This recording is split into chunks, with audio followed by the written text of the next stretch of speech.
13। আচ্ছা, এই সংখ্যার সাথে আমরা ঠিক কতটা পরিচিত বলুন তো? বাংলায় যাকে আমরা 13 নামে চিনি, শুনে অবাক লাগলেও এই সংখ্যাটার পিছনেও একটা বেশ চমকপ্রদ গল্প রয়েছে, যার কিছুটা আপনাদের কাছে চমকপ্রদ লাগলেও কারো জন্য রক্ত হিম করা ভয়ের এক সংকেত দিয়ে যায়। বলছিলাম, পশ্চিমাদের কাছে অশুভ এক সংখ্যা হিসেবে পরিচিত 13 সংখ্যাটির কথা। আসলে কি কারণে পশ্চিমা সংস্কৃতির মানুষ 13কে এতটা অশুভ ভাবে? আর যদি সেটা কোনোভাবে শুক্রবারের হয়ে যায়, তখন তো সেখানে পরিস্থিতি আরো ভয়াবহ হয়ে দাঁড়ায়। এ নিয়ে আপনারা হলিউড সহ বিভিন্ন মুভি কিংবা পৌরাণিক গল্প পেয়ে যাবেন পশ্চিমা সংস্কৃতিতে। আচ্ছা, এই 13 সংখ্যাটার কি কোনো ঐতিহাসিক কারণ আছে ভয় পাওয়ার, নাকি এটা নিছকই পশ্চিমাদের অন্ধবিশ্বাস? চলুন সে বিষয়ে একটু জানা যাক। আচ্ছা, ঈসা আলাইহিসসালামের নাম তো শুনেছেন, তাই না? আসলে থাকার তো কথাই না। খ্রিস্টানরা তো তাকে যিশু বলেই সম্বোধন করে। তাদের বিশ্বাস, এই দ্য লাস্ট সাপার বা শেষ ভোজ, অর্থাৎ ঈসা আলাইসাল্লাম তার 12 জন শিষ্য নিয়ে জান্নাতি খাবার নিয়ে যে ভোজ করেছিলেন, সেটা নিয়ে একটা মিথ প্রচলিত আছে এই সমাজে। যে মিথটা কি বলুন তো? তার 12 জন শিষ্য আর সে, মোট 13 সংখ্যাটা কিন্তু এখানে প্রকাশিত হয়। এখানেই ঘটে আরো একটা ঘটনা। এই 13 সংখ্যায় 13তম ব্যক্তি ছিলেন জুডাস ইসকারিয়ত। তিনি যিশুর সঙ্গে বা ঈসা আলাইহিসসালামের সঙ্গে বিশ্বাসঘাতকতা করেছিলেন, এমনটাই বিশ্বাস করে পশ্চিমা সংস্কৃতি। এই ঘটনার ফলে 13 সংখ্যাকে বিশ্বাসঘাতকতা ও দুর্ভাগ্যের প্রতীক হিসাবে গণ্য করা হয়। এমনকি পশ্চিমা সংস্কৃতিতে বলা হয় যে কোনো ভোজসভায় 13 জন অতিথি থাকলে তা অশুভ হতে পারে। আচ্ছা ভাবুন তো, একটা সংখ্যা যদি সংস্কৃতিতে এরকম প্রভাব ফেলে, তো সেখানে ভয় কেন থাকবে না? হ্যাঁ, ভয়টা আছে, অনেক জটিল ভাবেই আছে। ট্রাস্কাইডোফোবিয়া নাম শুনেছিলেন কখনো? শুদ্ধ বাংলায় 13 সংখ্যা ভীতি পশ্চিমা সমাজে গভীরভাবে প্রভাব ফেলেছে। আপনারা শুনে হয়তো অবাক হবেন, পশ্চিমা সমাজের এমন অনেক বিল্ডিং রয়েছে বা ভবন রয়েছে যেগুলোর 12 এর পরে 13 তলা পাবেন না। সেখানে হয় 12 এ অথবা 14 এ, এরকম একটা কিছু থাকবে। কিন্তু 13 সংখ্যাটা তারা কেন জানি না ব্যবহার করে না।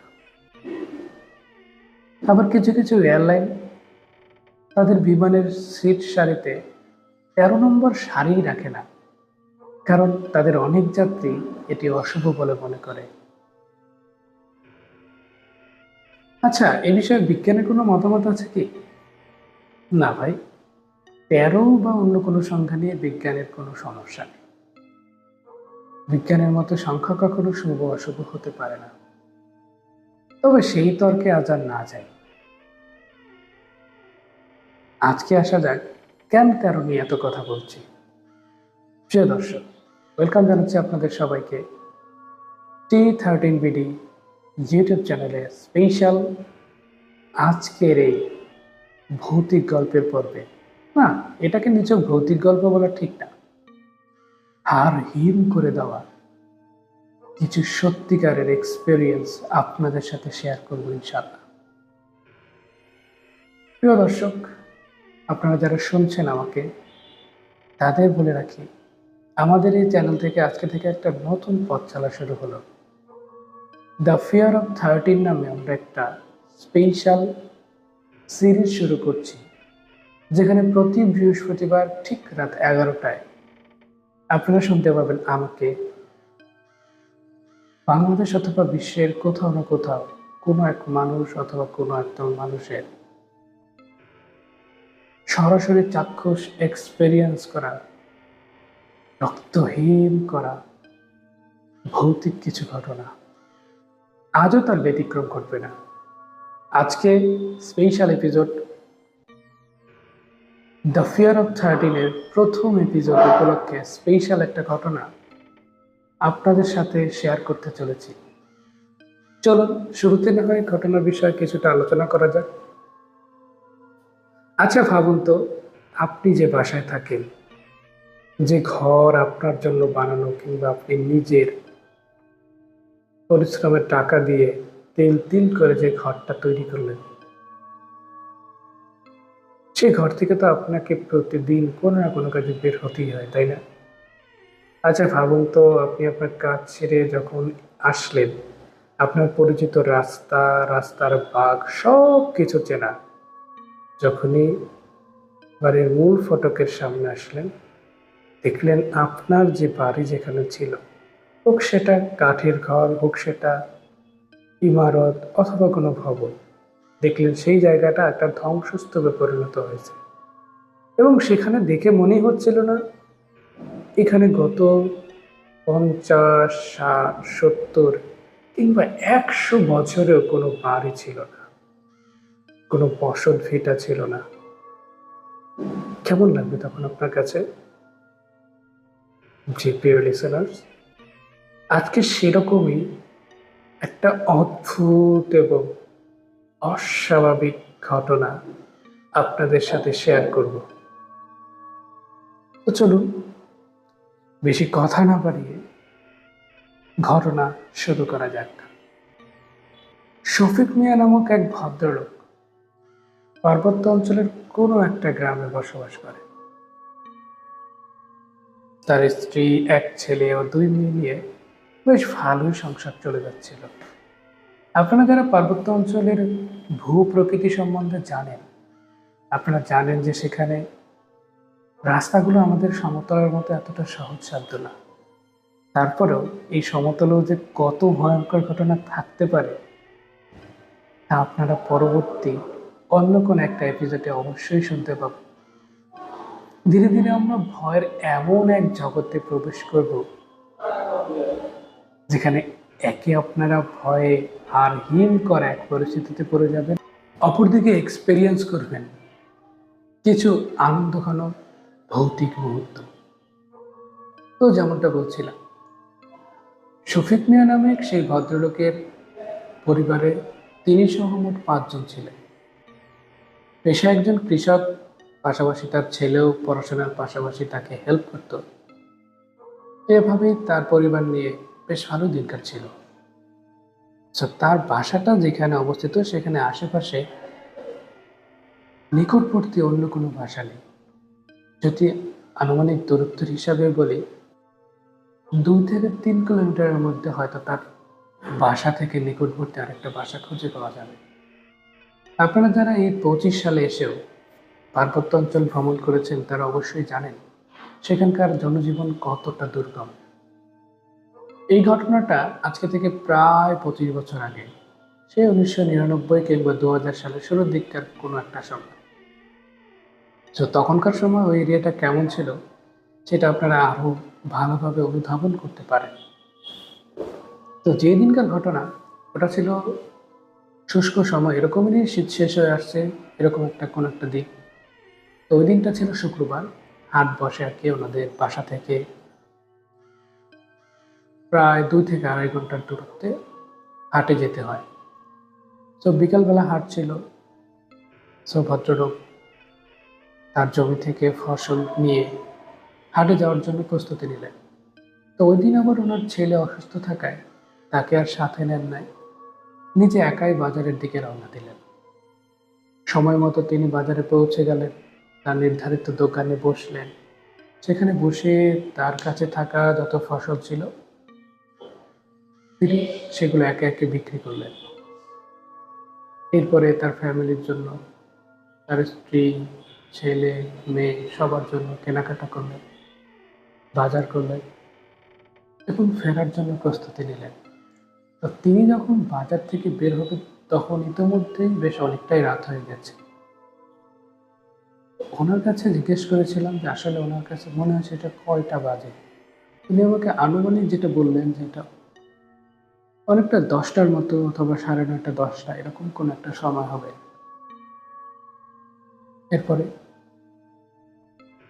সেই চেনা রাস্তা, পাহাড়ি ঢাল, উঁচু নিচু রাস্তা ধরে আস্তে আস্তে তিনি বাসার দিকে রওনা দিলেন। ভয়ঙ্কর এক সুন্দর পরিবেশ, যারা পার্বত্য অঞ্চল ভ্রমণ করেছেন তারা ইতিমধ্যেই জানেন।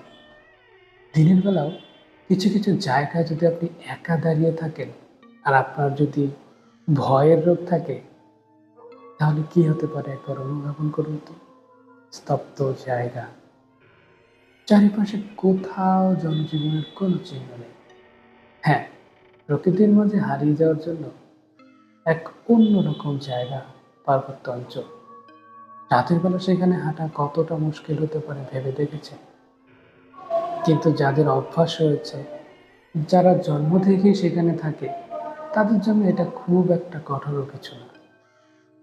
ভদ্রলোক আস্তে ধীরে হাতে একটা টর্চ লাইট নিয়ে ধীরে ধীরে রাস্তা ধরে আগাচ্ছেন।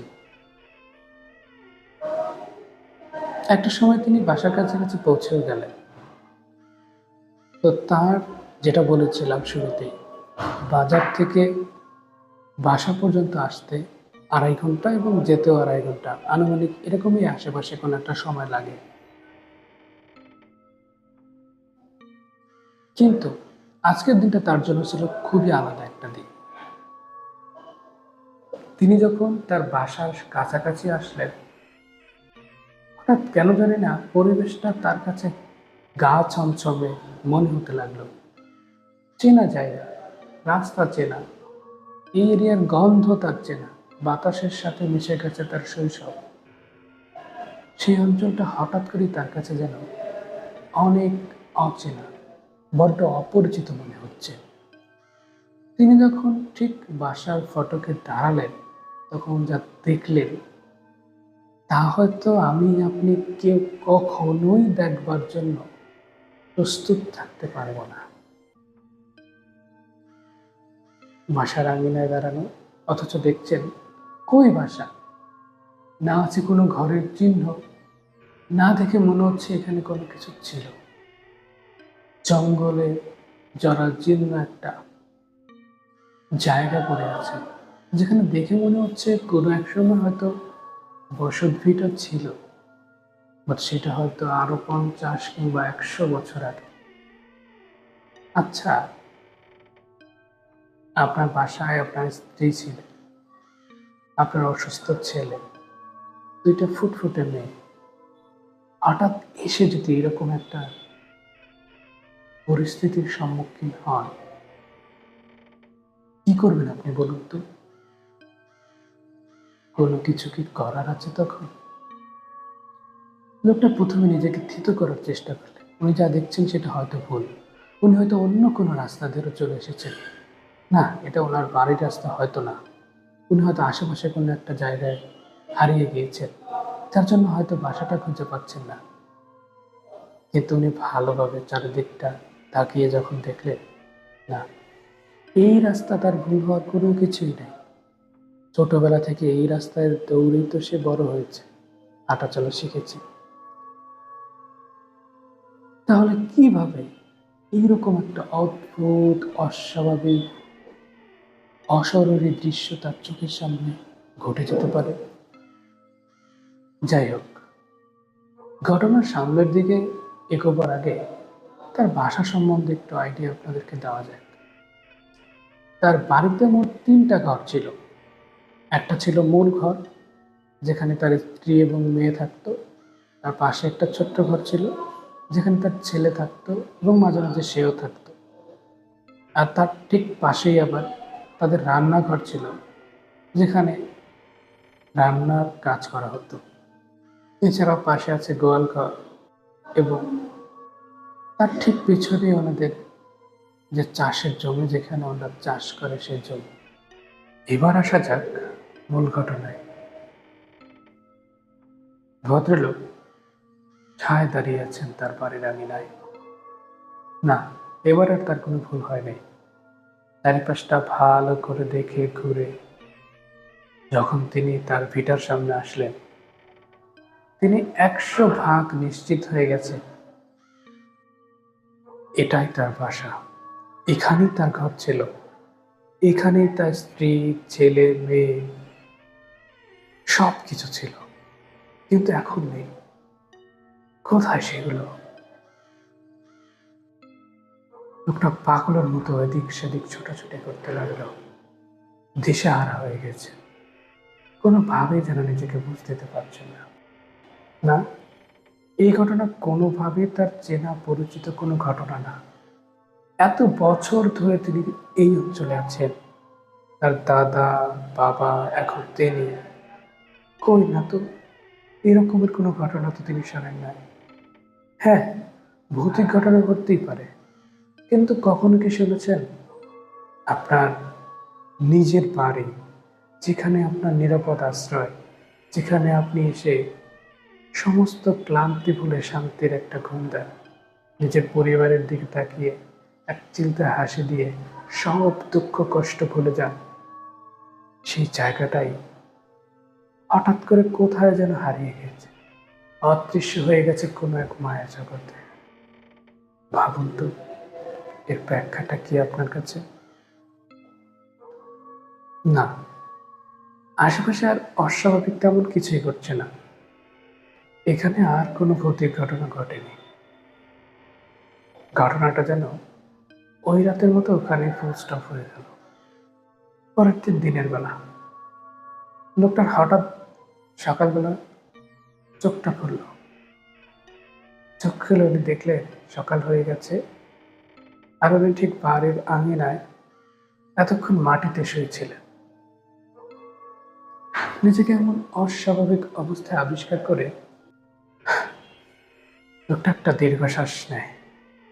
শফিক মিয়া নিজেকে কোনোভাবে ধাতস্থ করে চোখটা মেলে ঠিকভাবে বাসার দিকে আবার একবার তাকান। না, দিন হয়ে গেছে, এখনো সেই একই অবস্থা। চারিদিকে কোনো বসত ভিটার চিহ্ন নেই। পরিত্যক্ত এক ভিটা বাদে আর কোনো কিছুই দেখা যাচ্ছে না। তাও সে কি মনে হয় 50-100 বছর ধরে ঘর বাড়ি তৈরি হয়নি এমন এক ভিটা। এখানে দেখে মনে হচ্ছে না যে কেউ এসে কিছু করেছে, না কোনো ভাঙাচোরার অংশ আছে, না দেখে মনে হচ্ছে যে এখানে কিছুক্ষণ আগে মানুষ থাকতো। পাগলের মতো হয়ে গেলেন তিনি। এদিক সেদিক ভালো করে লক্ষ্য করতে লাগলেন। না, তেমন কিছুই চোখে পড়ছে না। হাঁটতে হাঁটতে ওনার নিকটবর্তী যে বাসাটা ছিল সেখানে গেলেন। এবার তার জন্য যেন আরো বড় চমকপ্রদ কিছু একটা অপেক্ষা করছিল। হ্যাঁ, ঠিকই দূরে একটা বাসা দেখা যাচ্ছে। ধীরে ধীরে সেদিকে আঁকালেন, আর বুকের মধ্যে ধুকপুকারিটা আরো যেন বৃদ্ধি পাচ্ছে।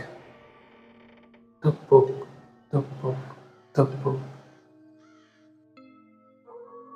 হৃৎপিণ্ডের যে জোরালো আওয়াজ, সেটাই দিনের বেলা তিনি স্পষ্টতই কানে শুনতে পাচ্ছেন। ধীরে ধীরে তিনি ওই বাসার দিকে এগিয়ে গেলেন। গিয়ে দেখলেন এটা তার পরিচিত সেই বাসাটার মতো দেখতে হলেও আসলে ওই বাসাটাই না। ভিতরের দিকে যাওয়ার জন্য যখনই ওই বাড়ির সদর দরজা পার করে উঠানের দিকে যাবেন, ঠিক তখনই একটা দমকা হাওয়া এসে তাকে পাশ কাটিয়ে চলে গেল মনে হলো। না, নিছক কোনো হাওয়া না, আকস্মিক এই হাওয়ার কারণে কিছুটা হকচকিয়ে গেলে তিনি চোখ বুঝে নেন। চোখটা খুলে যখনই সামনের দিকে তাকালেন, তখন তার বুক চিরে কলিজাটা যেন বের হয়ে আসবে, এতটা ভয় তিনি পেয়ে গেলেন। তিনি তার বাসা থেকে হেঁটে এতটা রাস্তা পার করে তার নিকটবর্তী প্রতিবেশীর বাড়ির সামনে মাত্র এসেছিলেন। কিন্তু এই গরম হাওয়াটা পার করার পরে যা এখন তিনি তা দেখছেন, সেটা কোনোভাবেই তার মাথায় কোনো রকমের ব্যাখ্যা দাঁড় করাচ্ছে না।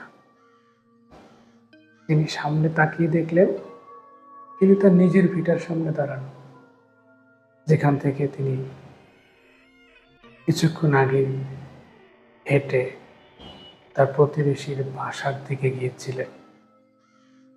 কিন্তু এতটা রাস্তা উনি এক পলকে কিভাবে পার হলেন?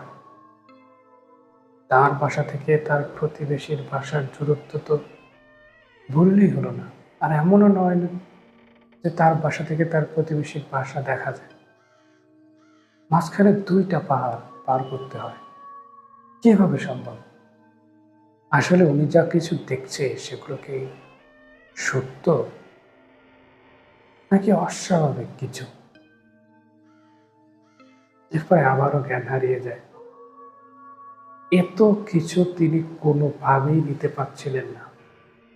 আপনি চিন্তা করুন তো, সব কিছু স্বাভাবিক ছিল। আপনি বাজারে গেলেন, নিজের প্রয়োজন পূরণ করলেন, পরিবারের জন্য বাজার করলেন, চেনা পরিচিত রাস্তা ধরে আস্তে আস্তে আপনার বাসার দিকে আসলেন, সব ঠিক।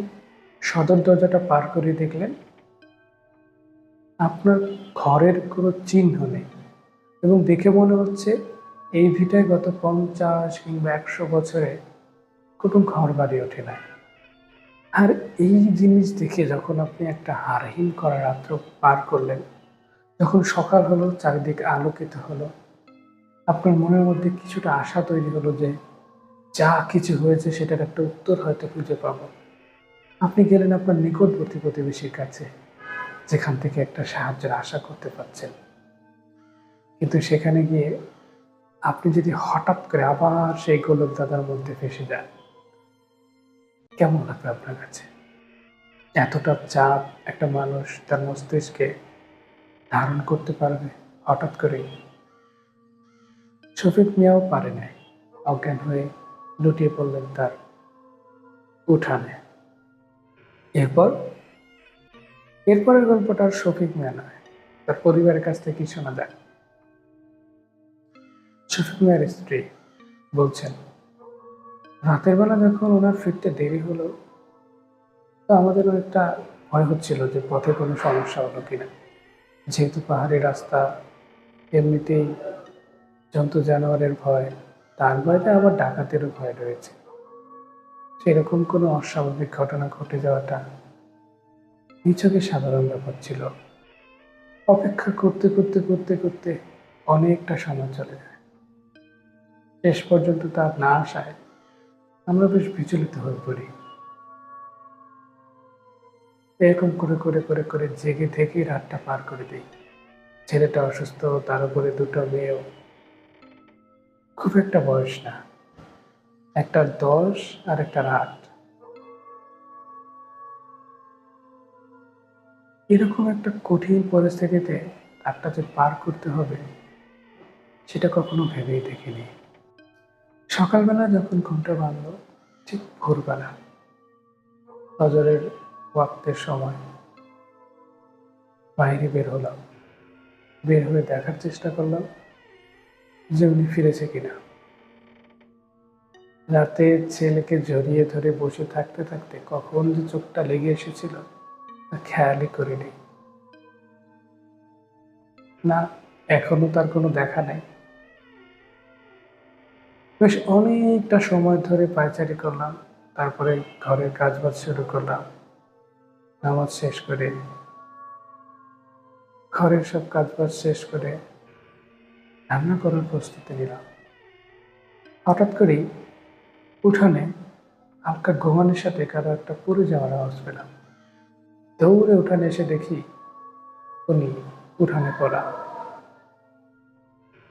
অকস্মাৎ দ্রুত তাকে ধরে ঘরের মধ্যে নিয়ে এসে একটা পাটি বিছিয়ে দিয়ে তার উপরে শুয়ে দিলাম। হঠাৎ করে এরকম একটা অস্বাভাবিক ঘটনা ঘটে যাবে এটা যেন মেনে নিতে পারছি না। সারাটা রাত জুড়ে যার চিন্তায় ঘুমোতে পারছিলাম না, সকালবেলা সেই কিনে এরকম একটা অদ্ভুত অস্বাভাবিক পরিবেশের সামনে এসে পড়ল। নিজেকে কোনোভাবে স্বাভাবিক করে ছেলের সাহায্য নিয়ে তার জ্ঞান ফেরানোর চেষ্টা করলাম। হ্যাঁ, জ্ঞান তার ঠিকই ফিরল, কিন্তু সে শুধু ড্যাব ড্যাব করে তাকিয়ে আছে, না কোনো কিছুর উত্তর দিচ্ছে, না কোনো কথা বলছে। অনেক কষ্টে পাশের প্রতিবেশীর বাসায় গেলাম, তার মাধ্যমে আমাদের আত্মীয়দের বাসায় খবর পাঠালাম। আমার বাসা থেকে তার ভাইরা সহ আমাদের অনেক আত্মীয়ই দুপুরের মধ্যে চলে আসলেন। কিভাবে এই পাহাড়ি রাস্তা এত দ্রুত তারা পার করেছেন তারাই হয়তো ভালো জানেন, কিন্তু তারা যে এসেছে এই মুশকিল আসান তো আমার জন্য তারাই করতে চলেছে। পরিস্থিতি অস্বাভাবিক দেখে আমরা প্রথমে স্থানীয় এক কবিরাজকে দেখাই। পার্বত্য অঞ্চলে আপনি ডাক্তারের কাছে খুব সহজেই চলে যাবেন, বিষয়টা এত সহজ না। আপনার ডাক্তার দেখাতে হলেও অনেকটা কাঠখড় পোড়াতে হবে। কি আর করা, কবিরাজই ভরসা। কবিরাজ দেখে বললেন, তার অবস্থাটা দেখে খুব একটা ভালো মনে হচ্ছে না, তবে এটা শারীরিকের চাইতে মানসিক সমস্যায় বেশি মনে হচ্ছে। মনে হচ্ছে সে এমন কিছু একটা দেখেছে বা ফিল করেছে, যার ফলে তিনি একটা আকস্মিক অচেতন অবস্থায় পৌঁছে গিয়েছে। এটা আমার চিকিৎসার বাইরে, এখানে আমার কিছুই করার নেই। কবিরাজের কাছ থেকে কোনো সহায়তা না পাওয়ার ফলে পরবর্তীতে আমার বড় ভাই এবং তার ভাইদের সবার মিলে সিদ্ধান্ত হলো এই যে কোনো একজন আলেমকে ওটা দেখাবেন। আমাদের এই পার্বত্য অঞ্চলে আলিম হুজুর নামে এক পরিচিত হুজুর ছিলেন, যার মোটামুটি ভালোই নাম ডাক ছিল। তো আমার ভাই এবং ওনার ভাইরা মিলে আলিম হুজুরকে আমাদের বাসায় তার পরের দিনে নিয়ে আসলেন। কিন্তু আলিম হুজুর যখন আসলেন, আসার পরে বাড়ির আঙিনায় এসে ভিতরে আর ঢুকতে চাইলেন না। তিনি বললেন, আমি একটু পরে ভিতরে ঢুকবো, তোমরা যাও, আমি কিছু কাজ দিচ্ছি, এগুলো ভিতরে ঢুকে শেষ করো তোমরা। আমার বড় ভাই আর কি আলিম হুজুরের সাথে ছিলেন, তো উনি আর কি এই কাজগুলো একে একে এগিয়ে দিচ্ছিলেন। তো হুজুর যেটা বলল, একটা পাতিতে রোগীকে শুয়ে দিয়ে চারদিকে 4টা মোমবাতি জ্বালিয়ে দাও, আর শোনো, এটা হচ্ছে জমজমের পানি, চারিদিকে ছিটিয়ে দাও, আর রোগীর আশেপাশে কেউ থাকবে না, সবাই একটা নির্দিষ্ট ঘরে চলে যাও, বাকিটা আমি দেখছি। আর আমার সাথে তোমাদের যে কোনো একজনকে থাকতে হবে। তো ওই রকমের সাহস যদি কারো থাকে, আমার সাথে একজন থাকো। হুজুরের সাথে আরো 3জন ছিল, আর আমার বড় ভাই। এই 4জন মিলে আমাদের বাড়ির আঙিনায় প্রবেশ করে। তো হুজুর সাথে করে 4টা বোতল নিয়ে আসছিলেন, কাঁচের বোতল, যার মধ্যে লোহা ভরে। প্রথমে সে আমাদের বাড়িটা বন্ধ করার ব্যবস্থা করে। চারদিক থেকে যখন আজান দেওয়া হচ্ছিল না, দিনের বেলাতেও মনে হচ্ছিল যেন ঝড় বয়ে যাচ্ছে। হ্যাঁ, এখনো দিনের আলো রয়েছে, এই তো কিছুক্ষণ আগে আসরের সময় ছিল, এখনো মাগরিবের সময় হয়। এরকম একটা স্বাভাবিক সুষ্ঠু পরিবেশে হঠাৎ এরকম ঝড় উঠে যাওয়া কোনোভাবেই যেন কার কাছে স্বাভাবিক লাগছিল না। বেশ কিছুক্ষণ এরকমই ঝড়ো হাওয়া বয়ে যাওয়ার পরে হঠাৎ করে সবকিছু একদম স্তব্ধ হয়ে যায়। আমার ভাই তো বেশ অনেকটাই ভয় পেয়ে গিয়েছিল, তারপরও সাহস করে তিনি সবকিছু শেষ করার চেষ্টা করেন। আমার স্বামীর অমন অবস্থা দেখে তিনি কোনোভাবেই নিজের ভয়কে তার উপরে জেঁকে বসতে দেন। তার প্রতি এখনো আমি অনেক অনেক কৃতজ্ঞ, আমাদের পরিবার আসলেই অনেক কৃতজ্ঞ। সেদিন আলেম হুজুরের প্রচেষ্টায়, আল্লাহ তাআলার ইচ্ছায় আমার স্বামী সুস্থ হয়ে যান। যদিও ওই সময়ে যে তার জ্ঞান ফিরেছে এমন না, তিনি তার মতো যেন কি কি করলেন। এরপরে আমার স্বামীকে ঘরের মধ্যে নিয়ে আসতে বললেন। আমার বড় ভাই ওনার ভাইদেরকে ডেকে সাথে নিয়ে ঘরের মধ্যে নিয়ে আসেন। নিয়ে এসে ওনাকে একটা পাটিতে খুব সুন্দর করে শুয়ে দেন। চেহারাটা সেদিন থেকে এতটা বিমর্ষ লাগছিল যা আপনাদেরকে বলে বোঝাতে পারবো না। কিন্তু এখন যেন দেখে মনে হচ্ছে একটা আশ্চর্য আলোকিত মুখ। কত সুন্দরী না তাকে দেখতে লাগছে। মনে হচ্ছে একটা নিকষ কালো অন্ধকার তার চেহারার উপর থেকে সরে গিয়েছে। আলেম হুজুর যাওয়ার সময় বললেন, আমাদের আর চিন্তার কিছু নাই, যা সমস্যা ছিল সেটা সমাধান করা হয়েছে। আসলে ও রাস্তায় আসার সময় মাছ নিয়ে আসছিল, যেটা দেখে একটা দুষ্ট জিন ওর উপরে নজর দিয়েছিল এবং একটা সময় ওকে একটা গোলকধাঁধার মধ্যে ফাঁসিয়ে দিয়েছিল। কিন্তু আল্লাহ তাআলার ইচ্ছায় ও এখনো সুস্থ সবল আছে এবং ওই জিনটার গোলকধাঁধা থেকে আল্লাহ তাআলার অশেষ রহমতে ওকে মুক্ত করে দিয়েছে। এখন আর চিন্তার কিছু নেই, আমি বাড়ি বন্ধ করে দিয়েছি। ইনশাল্লাহ ও খুব শীঘ্রই সুস্থ হয়ে যাবে। এবারে আবার শফিক মিয়া বলছেন, এত কিছু যে হয়ে গেছে এগুলো আমি জানতাম না। ওই ঘটনার পরে যখন আমি এসে অজ্ঞান হয়ে গেছিলাম সর্বশেষ, তারপর যখন আমি চোখ মেললাম, দেখলাম আমি আমার চিরচেনা ঘরে, আমার পরিবারের সবাই আমার চারপাশে আছে। আমি কি সত্যি দেখছি নাকি স্বপ্ন দেখছি সেটা বুঝতে আমার বেশ কিছুক্ষণ সময় লেগে যায়। অবশেষে যখন আমি বুঝলাম সবকিছু সত্যি আমার সামনে ঘুরছে, চোখ থেকে দর দর করে পানি গড়িয়ে পড়ছিল। অনেক কষ্টে নিজেকে সামলে স্বাভাবিক করার চেষ্টা করলাম।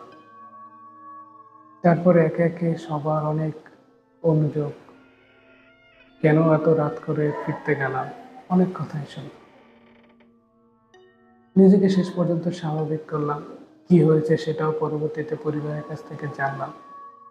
যা কিছু শুনলাম তা শুনে তো অনেকটাই অবাক লাগে। সবাই জানতে চাইলো আমি আসলে কি দেখেছি, আমার সাথে কোনো কিছু ঘটেছে কি। আসলে যা ঘটেছে তা তাদেরকে কিভাবে বা বলি। আমি বললাম, আরে না তেমন কিছু না, বাজার থেকে আসছিলাম, বাসার কাছে এসে হঠাৎ মাথা ঘুরে পড়ে গিয়েছিলাম, তারপর আর কিছু খেয়াল নেই। ইচ্ছা করেই বিষয়টা গোপন রেখেছিলাম পরিবারের কাছে। কিন্তু সেই গোপন রাখারও একটা খেসারত যে পরবর্তীতে দিতে হবে সেটা আসলে আমার জানা ছিল না। আমি কি আর জানতাম আমার সাথে এরকম কিছু ঘটে যাবে? তাহলে তো সেদিনই সবকিছু প্রকাশ করতাম। শফিক মিয়া কথাটা বলতে বলতে আমার সামনে কান্না করে দিলেন। কোনো রকম ভাবে তাকে একটু ধাতস্থ করলাম। লোকটা বড্ড ভেঙে পড়েছে। এখন 2018 সাল, পার্বত্য অঞ্চলের কোনো একটা জনবিচ্ছিন্ন গ্রামে বসে কথা বলছিলাম এতক্ষণ শফিক মিয়ার সাথে। তার পরিবারের সাথে আসলে কি কিছু ঘটেছে, কি খেসারত দিতে হয়েছে তাকে, আদৌ কি এই ঘটনা শেষ হয়েছিল নাকি এটা কেবল একটা শুরু ছিল, ইত্যাদি বিষয়ে আপনাদের সাথে দ্য ফিয়ার অফ 13-এর পরবর্তী পর্বে আলোচনা করব। আজকের এই ঘটনাটা আপনাদের কাছে কেমন লেগেছেন সেটা কিন্তু অবশ্যই কমেন্টে জানাতে পারেন। আর আপনাদের প্রত্যেকটা কমেন্ট আমরা খুব খুব গুরুত্বের সাথে দেখি। আপনাদের এক একটা মতামত আমাদের কাছে অত্যন্ত গুরুত্বপূর্ণ। অবশ্যই চেষ্টা করব সেরা কমেন্টটা পিন করে দেওয়ার জন্য। আপনাদের একটুখানি সহযোগিতায় পরবর্তীতে আরো সুন্দরভাবে এগিয়ে যেতে আমাদেরকে অনুপ্রেরণা যোগাবে। প্রিয় দর্শক, কেমন লাগলো আমাদের দ্য ফিয়ার অফ 13-এর প্রথম পর্ব সেটা অবশ্যই জানাবে। আর আপনারা কি রকমের ঘটনা চান সেটাও জানাবেন। চেষ্টা করেছি সম্পূর্ণ ঘটনাটা সুন্দরভাবে ধীরে ধীরে আপনাদের সামনে তুলে ধরার। এই ঘটনার এখনো দ্বিতীয় অংশটা আপনাদের আজকে জানাতে পারছি না, তবে ইনশাআল্লাহ আশা করা যায় পরবর্তী পর্বে ঠিক আগামী বৃহস্পতিবার রাত 11টায় আবারও হাজির হয়ে যাব দ্য ফিয়ার অফ 13-এর দ্বিতীয় পর্বের এই ঘটনার দ্বিতীয় অংশ নিয়ে। আসলে শফিক মিয়া তার স্ত্রীর মুখ থেকে যে ঘটনাগুলো বললেন, সেটা আসলে তার স্ত্রী তাকে বলেছিল, কিন্তু তার স্ত্রী সন্তান তারা এখন কোথায়? তারা কি বেঁচে আছে, নাকি সত্যি সত্যি অদ্ভুত কিছু তাদের সাথে ঘটে গিয়েছে? সেটা না হয় আগামী পর্বের জন্যই তুলে রাখলাম। আজকে এই পর্যন্তই ছিল। ভালো থাকবেন সকল লিসেনার্স। আপনাদের সবাইকে আরো একবার ওয়েলকাম জানাচ্ছি। সবাইকে অগ্রিম রমাদান ও মোবারক। আসসালামু আলাইকুম ওয়া রাহমাতুল্লাহ।